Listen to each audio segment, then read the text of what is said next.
Lovelies hi வணக்கம் welcome back to my channel. இன்னைக்கு நம்ம என்ன வீடியோ பார்க்க போறோம்னா, எப்பவுமே நம்ம வெளியே போறதுக்கு முன்னாடி ஆஃபீஸ் இல்லைன்னா எங்கேயாச்சும் ஷாப்பிங் போறோம் இல்லைன்னா மூவி இதே மாதிரி எப்போவாச்சும் வெளியே போறதுக்கு முன்னாடி எப்படி நம்ம ரெடி ஆகணும்னு சொல்லி தான் பார்க்க போறோம். முக்கியமா நீங்க டெய்லி பேசிஸ்ல இல்லைன்னா எப்போவாச்சும் பார்ட்டியில மேக்கப் போடுவீங்கன்னா அந்த மேக்கப் போடுறதுக்கு முன்னாடி இந்த ஸ்டெப்ஸ்லாம் கண்டிப்பா ஃபாலோ பண்ணணும்.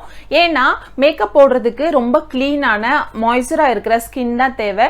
அதே மாதிரி இந்த ஸ்டெப்ஸ்லாம் நீங்க வந்து ஸ்கிப் பண்ணீங்கன்னா உங்களோட ஸ்கின் இருக்கிற போர்ஸ்ல வந்து மேக்கப்லாம் கிளாக் ஆகி அது வந்து பிரேக் அவுட்ல வரதுக்கு சான்சஸ் இருக்கு. அது மட்டும் இல்ல, நீங்க வந்து எந்த மாய்ஸ்சரும் இல்லாம எந்த ஸ்டெப்ஸும் ப்ரிப்பரேஷனே பண்ணாம மேக்கப் போட்டீங்கன்னா உங்களோட மேக்கப்போட அவுட்கம் வந்து ரொம்ப வந்து பேடா வர்றதுக்கும் சான்சஸ் இருக்கு. All out throughout the day வந்து உங்களுக்கு வந்து மேக்கப் வந்து டச் அப் பண்ணிட்டே இருக்கணும். ஸோ கண்டிப்பா இந்த ஸ்டெப்ஸ்லாம் பண்ணிட்டு அப்புறமா மேக்கப் பண்ணுங்க. மேக்கப் பண்ணாதவங்க ஒரு ஃபர்ஸ்ட் 4 ஸ்டெப்ஸ் பண்ணுங்க, அதுக்கப்புறம் மேக்கப் பண்றவங்க தான் பண்ணணும். ஸோ உங்களுக்கு அதை பத்தி கவலை இல்லை. ஸோ வாங்க இப்போ இந்த ப்ரிப்பரேஷன் எப்படி பண்றதுன்னு சொல்லிட்டு பார்க்கலாம். பார்த்தீங்கன்னா கிளென்சிங் தான். கிளென்சிங் வந்து நான் யூஸ் பண்ணுறது செட்டாஃபில்லேருந்து இந்த ஜென்டில் ஸ்கின் கிளென்சர் எடுத்துருக்கிறேன்.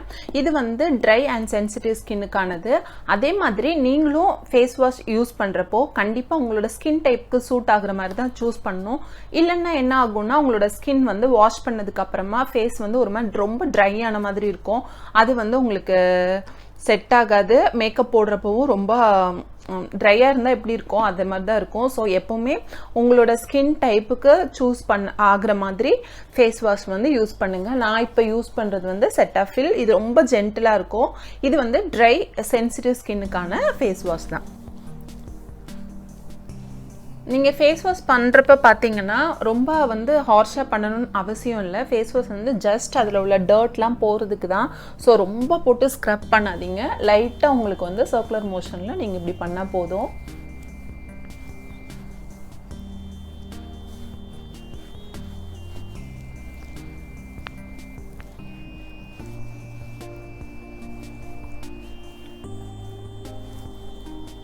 இப்போ வந்து லைட்டாக வார்ம் வாட்டரில் வந்து வாஷ் பண்ணிக்கலாம். அது எதுக்குன்னா ஃபேஸில் இருக்கிற டர்ட் வந்து ரிமூவ் ஆகுறதுக்கு, அந்த போர்ஸ்லாம் இருக்கு இல்லையா, அது வந்து ஓப்பன் ஆகி ரிமூவ் ஆகுறதுக்கு ஹெல்ப் பண்ணும். செகண்ட் ஒன் பார்த்தீங்கன்னா எக்ஸ்ஃபோலியேட். ஒன்றும் இல்லை, நம்ம ஸ்க்ரப் பண்ணுவோம் இல்லையா, அதுதான் எக்ஸ்ஃபோலியேட். கண்டிப்பாக எல்லாருமே வந்து வீக்லி 2 or 3 வந்து எக்ஸ்ஃபோலியேட் ஸ்க்ரப் பண்ணியே ஆகணும். ஏன்னா அப்போ தான் நம்ம ஃபேஸில் இருக்கிற டெட் ஸ்கின் எல்லாம் ரிமூவ் ஆகி புது செல்ஸ் வரதுக்கு ஹெல்ப் பண்ணும். அது மட்டும் இல்லை, டர்ட் மேக்கப்லாம் போட்டால் போர்ஸ்குள்ளெல்லாம் ஏதாச்சும் போயிடுச்சுன்னா அதெல்லாம் எடுக்கிறதுக்கு வந்து எக்ஸ்ஃபோலியேஷன் ரொம்ப ஹெல்ப்ஃபுல்லாக இருக்கும். ஒரு normal to dry skin people வந்து வீக்லி 2 or 3 பண்ணலாம். சென்சிட்டிவ், நீங்கள் ரொம்ப சென்சிட்டிவ் ஸ்கின் இருந்தீங்கன்னா அட்லீஸ்ட் வீக்லி 1 ஆச்சும் நீங்கள் பண்ணணும். அப்போ தான் உங்களோட ஸ்கின் வந்து ஸ்மூத்தாக எதுவும் வந்து டர்ட்லாம் உள்ளே இருந்து அது வந்து பிம்பிளாக ஃபார்ம் ஆகாமல் இருக்கிறதுக்கு ஹெல்ப்ஃபுல்லாக இருக்கும். வீட்டில் கூட நிறைய டைப்பில் வந்து நம்ம வந்து இந்த ஸ்க்ரப் பண்ணலாம். அது நீங்கள் வீட்டில் பண்ண முடியலன்னா சும்மா குட்டி குட்டி கிரானுல்ஸ் மாதிரி இருக்கும் இல்லையா, அதே மாதிரி எக்ஸ்ஃபோலியேட்டர் வந்து உங்களுக்கு வெளியில் வந்து அவைலபிளாக இருக்குது. நீங்கள் அது கூட வாங்கிக்கலாம். இப்போ நான் இங்கே யூஸ் பண்ணுறது காஃபி, சுகர், ஹனி அந்த ஸ்க்ரப் தான். இது வந்து நீங்கள் வந்து இதுக்கு லிப்ஸுக்கு கூட யூஸ் பண்ணிக்கலாம். வீட்டில் பண்ணுறதுக்கு நேச்சுரல் ரெமடிஸ்னால் நிறைய இருக்குது. ஸோ நான் இங்கே பண்ணுற ஸ்டெப் பார்த்தீங்கன்னா சுகர், ஹனி, அப்புறம் வந்து கொஞ்சோண்டு காஃபி பவுடர் போட்டிருக்கிறேன். உங்களுக்கு காஃபி பவுடர் ஒத்துக்காதுன்னா நீங்கள் பாதாம் மாதிரி வேறு ஏதாச்சும் உங்களுக்கு என்ன ஸ்க்ரப் இருக்கோ அது நீங்கள் யூஸ் பண்ணிக்கலாம். வெட் ஃபேஸில் தான் நீங்கள் ஸ்க்ரப் பண்ணணும், ட்ரையாக இருக்கிற ஃபேஸில் பண்ணக்கூடாது. அது மட்டும் இல்லை, உங்களுக்கு ரொம்ப ட்ரை ஆகிற மாதிரி ஃபீல் இருந்துச்சுன்னா லைட்டாக உங்கள் ஃபிங்கர்ஸை வந்து தண்ணியில் டிப் பண்ணிவிட்டு அப்புறமா நீங்கள் ஸ்க்ரப் பண்ணுங்கள்.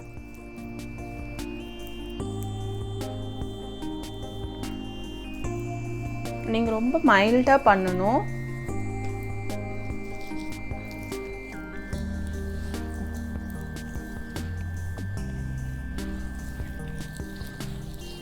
இது என்ன பண்ணுன்னா உங்களோட மேக்கப் நீங்கள் ஸ்டார்ட் பண்ணுறதுக்கு முன்னாடி நல்லா ஸ்மூத் ஸ்கின் உங்களுக்கு தர்றதுக்கு ஹெல்ப்ஃபுல்லாக இருக்கும். எப்போவுமே நீங்கள் வந்து ஸ்க்ரப் பண்ணுறப்போ 2 to 3 minutes மேலே பண்ணாதீங்க. ஏன்னா உங்களோட ஸ்கின் வந்து ரொம்ப டெலிகேட்டடாக இருக்கும். நீங்கள் அகெயின் ஸ்க்ரப் பண்ணிகிட்டே இருக்கிறப்போ உங்களோட ஸ்கின் வந்து டேமேஜ் ஆகிறதுக்கு சான்சஸ் இருக்குது. ஸோ மேக்ஸிமம் 2 minutes 3 minutes போதும், அதுக்கு மேலே பண்ணாதீங்க.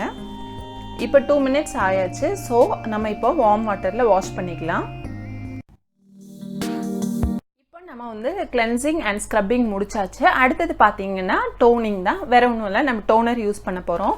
டோனர் வந்து நான் ரோஸ் வாட்டர் யூஸ் பண்ணுறேன். நீங்கள் உங்ககிட்ட என்ன டோனர் இருக்கோ அதை யூஸ் பண்ணிக்கலாம்.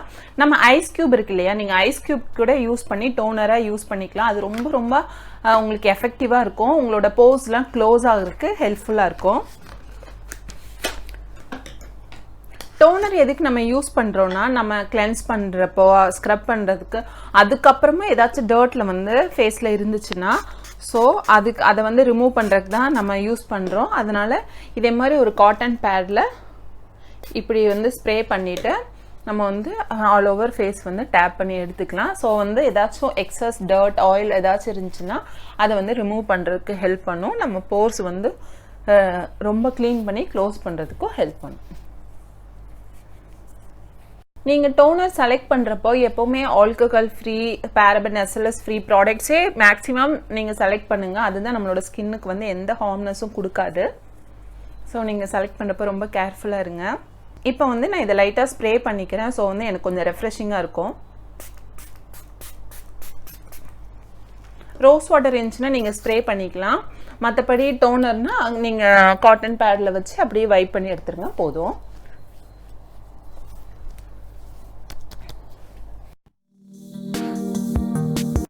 ஸ்டெப் பார்த்தீங்கன்னா மாய்ஸ்சரைசிங் எதுக்கு யூஸ் பண்ணுறோன்னா, நம்மளோட ஸ்கின்ல வந்து ஆயிலியாக இருக்கிறவங்களுக்கு வந்து ரொம்ப ஆயிலியாக வரக்கூடாது, இப்போ ட்ரையாக இருக்கிறவங்களுக்கு வந்து ரொம்ப ட்ரையாக போயிடக்கூடாது. ஸோ அதை வந்து பேலன்ஸ் பண்ணுறதுக்கு, நம்மளோட ஸ்கின் pH லெவலை வந்து பேலன்ஸ் பண்ணுறதுக்கு தான் நம்ம மாய்ஸ்சரைசர் யூஸ் பண்ணுறோம். அது மட்டும் இல்லை, நம்ம மேக்கப் போட்டதுக்கு அப்புறம் பார்த்தீங்கன்னா நம்மளோட ஸ்கின் ரொம்ப ட்ரை ஆகாமல் இருக்கிறதுக்கும் மாய்ஸ்சரைசர் யூஸ் பண்ணுறோம். என்னோட ஸ்கின் பார்த்தீங்கன்னா ட்ரை ஸ்கின். ஸோ நான் ஹைட்ரேட்டிங்காக இருக்கிறதுக்காக தான் மாய்ஸ்சரைசர் யூஸ் பண்ணுறேன். நான் யூஸ் பண்ணுற மாய்ஸ்சரைசர் பார்த்தீங்கன்னா இந்த ஒயிட் சீட் மாய்ஸ்சரைசர் யூஸ் பண்ணுறேன் ஃபேஸ் ஷாப்பில் இருந்து. இந்த மாய்ஸ்சரைசர் வந்து ஹைட்ரேட்டடாக இருக்கிறதுக்கு ரொம்ப ஹெல்ப்ஃபுல்லாக இருக்கும். நீங்கள் மாய்ஸ்சரைசர் யூஸ் பண்ணுறப்போ ரொம்ப போட்டு ரொம்ப ப்ரெஷர்லாம் கொடுக்காதீங்க. ஜஸ்ட் உங்களோட கையில் எடுத்துகிட்டு அப்படி லைட்டாக பேக் பண்ணி உங்களோட ஸ்கின்னுக்குள்ளே அப்சர்வ் ஆகுற மாதிரி பண்ணுங்க போதும்.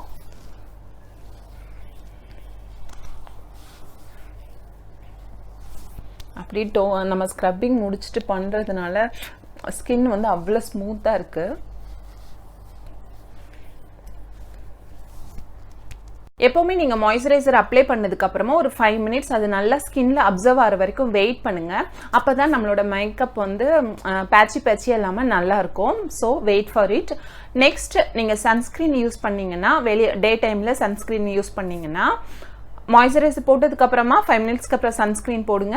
அகெயின் 5 மினிட்ஸ்க்கு அப்புறம் நீங்கள் மேக்கப் ப்ரொசீஜர் ஸ்டார்ட் பண்ணலாம். நீங்கள் இப்போ வெளியே கிளம்பிட்டு இருக்கீங்க, எந்த மேக்கப்பும் இல்லைன்னா உங்களுக்கு சன்ஸ்க்ரீன் போட்டு ஒரு 20 மினிட்ஸ்க்கு அப்புறம் நீங்கள் தாராளமாக வெளியே கிளம்பிக்கலாம். உங்களுக்கு ஏதாச்சும் பவுடர், காம்பேக்ட் பவுடர் யூஸ் பண்ணிட்டு நீங்கள் கிளம்பிடலாம். பட் நீங்கள் மேக்கப் யூஸ் பண்ணுறீங்கன்னா நீங்கள் ப்ரைமர் போடணும். ப்ரைமர் எதுக்காக போடுறோன்னா, நம்மளோட ஸ்கின்னுக்கும் நம்மளோட மேக்கப்புக்கும் இடையில ஒரு லேயர் மாதிரி இருக்கிறதுக்கு தான் ப்ரைமர் யூஸ் பண்ணுறோம். அது மட்டும் இல்லை, ப்ரைமர் வந்து நிறைய டைப்ஸில் இருக்குது. நம்மளோட ஸ்கின் டீஹைட்ரேட்டட் ஆகாமல் இருக்கிறதுக்காக ப்ரைமர், லாங் லாஸ்டிங்காக வர்றதுக்காக ப்ரைமர், அந்த போர்ஸ்லாம் இருக்குல்ல அதெல்லாம் க்ளோஸ் ஆகுறதுக்கு, இதே மாதிரி நிறைய விஷயத்துக்கு வந்து ப்ரைமர் வந்து ஹெல்ப்ஃபுல்லாக இருக்கும். ஸோ நீங்கள் மேக்கப் ஸ்டார்ட் பண்ணுறீங்கன்னா கண்டிப்பாக ப்ரைமர் போட்டுட்டு ஸ்டார்ட் பண்ணுங்கள். அப்போ தான் ஒரு ஸ்மூத் ஸ்கின், உங்களோட ஃபவுண்டேஷன் கன்சீலர் வந்து அப்ளை பண்ணுறதுக்கு ரொம்ப சூப்பராக இருக்கும். அப்படியே ஸ்மூத் லேயர் போர்ஸ்லாம் க்ளோஸ் பண்ணி உங்களுக்கு ரொம்ப ஹெல்ப்ஃபுல்லாக இருக்கும். அதுக்காக தான் ப்ரைமர் யூஸ் பண்ணுறோம். ஸோ உங்களுக்கு என்ன ஸ்கின் டைப்போ, உங்களுக்கு எதே மாதிரி ப்ரைமர் வேணுமோ அதே மாதிரி யூஸ் பண்ணிக்கோங்க. நான் வந்து யூஸ் பண்ணுறது அகெயின் என்னோட வீடியோஸில் எல்லாத்துலேயும் பார்த்துருப்பீங்க, இந்த கலர் பார் தான். இது கொஞ்சமாக எடுத்துட்டு எப்போவுமே ப்ரைமர் வந்து ஸ்டார்ட் பண்ணுறப்போ உங்களுக்கு போர்ஸ் எங்கே அதிகமாக இருக்கோ அந்த இடத்துல வந்து நீங்கள் ப்ரைமர் வந்து ஸ்டார்ட் பண்ணுங்கள்.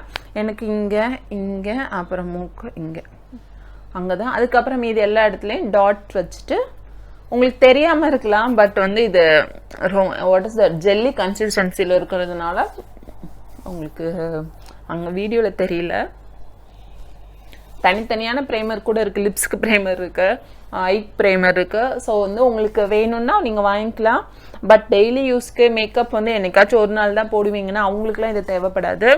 இந்த ப்ரைமர் போடுறதுனால உங்களோட ஸ்கின்னுக்கு ப்ராப்ளம் வராது. அடுத்தது பார்த்தீங்கன்னா மேக்கப்பும் ரொம்ப பேச்சியாக இருக்காது. ஸோ அதுக்காக தான் இந்த ப்ரைமர் நம்ம வந்து யூஸ் பண்ணுறோம். உங்களுக்கு ஈவன் ஸ்கின் டோன் கொடுக்கும்.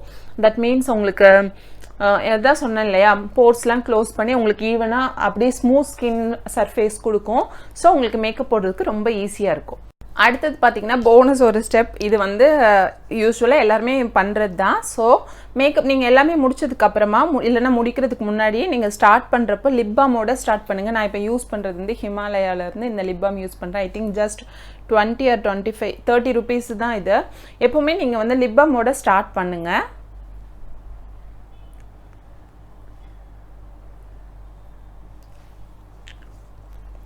அகைன் நம்ம லிப் பாம் எதுக்கு யூஸ் பண்ணுறோன்னா, லிப் பாம் போட்டு நம்ம மேக்கப்லாம் முடிச்சு போடுறப்போ இந்த ஷைனிங்லாம் போய் அந்த மாய்ஸ்சர் மட்டும் லிப்ஸில் இருக்கும். ஸோ லிப்ஸ்டிக் அப்ளை பண்ணுறப்போ உங்களோட லிப்ஸ் வந்து ரொம்ப ட்ரை ஆக இருக்காது. அதுக்காக தான் நம்ம லிப் பாம் யூஸ் பண்ணுறோம். எப்போவுமே நீங்கள் லிப்ஸ்டிக் போடுறதுக்கு முன்னாடி லிப் பாம் போட்டுட்டு அப்புறமா லிப்ஸ்டிக் போடுங்க. ஸோ லிப் பாம் போட்ட உடனே சொல்லலை, லிப் பாம் போட்டு மேக்கப்லாம் அந்த ஃபவுண்டேஷன் ஐ ஷேடோ எல்லாமே முடிச்சதுக்கப்புறமா லாஸ்ட் தானே லிப்ஸ்டிக் அப்ளை பண்ணுவீங்க. ஸோ அப்போ அப்ளை பண்ணிங்கன்னா உங்களோட இதில் இந்த ஷைனஸ் இந்த வலுவலுன்னு இருக்குல்ல அதெல்லாம் போய் ஜஸ்ட் லிப்ஸ் வந்து மாய்ஸ்சரோட இருக்கும். ஸோ அதுக்கப்புறமா லிப்ஸ்டிக் அப்ளை பண்ணிங்கன்னா பேட்சி பேட்சியாக வராமல் சூப்பராக இருக்கும். அவ்வளோதான் ஃப்ரெண்ட்ஸ், ரொம்ப சிம்பிளாக ஒரு 5 steps. நீங்கள் எப்போவுமே வெளியே கிளம்புறீங்கன்னா மேக்கப் போட மாட்டேன் அப்படி சொல்லிட்டு வெளியே கிளம்புங்க. ஃபஸ்ட்டு 4 steps பண்ணுங்கள். நீங்கள் மேக்கப் போடுவேன், நான் ரெகுலர் பேசிஸில் போடுவேன், இல்லைன்னா ஏதாச்சும் பார்ட்டிக்கு போவேன்னா நீங்கள் எப்போவுமே மேக்கப் போடுறதுக்கு முன்னாடி நீங்கள் இந்த ஸ்டெப்ஸ்லாம் பண்ணிங்கன்னா உங்களோட ஸ்கின்னுக்கு ரொம்ப ரொம்ப நல்லது. உங்களோட மேக்கப்போட அவுட்கமும் ரொம்ப ஃப்ளாலஸாக வரும். நீங்கள் எப்போவுமே டச்சப் பண்ணிவிட்டு பேட்சி பேட்சியாக வராமல் இருக்கும். ஸோ கண்டிப்பாக ட்ரை பண்ணி பாருங்கள். இந்த வீடியோ யூஸ்ஃபுல்லாக இருந்திருக்குன்னு நினைக்கிறேன். யூஸ்ஃபுல்லாக இருந்தால் லைக் பண்ணுங்கள். உங்களோட சஜஷன் கீழே கமெண்ட்டில் சொல்லுங்கள். Bye friends.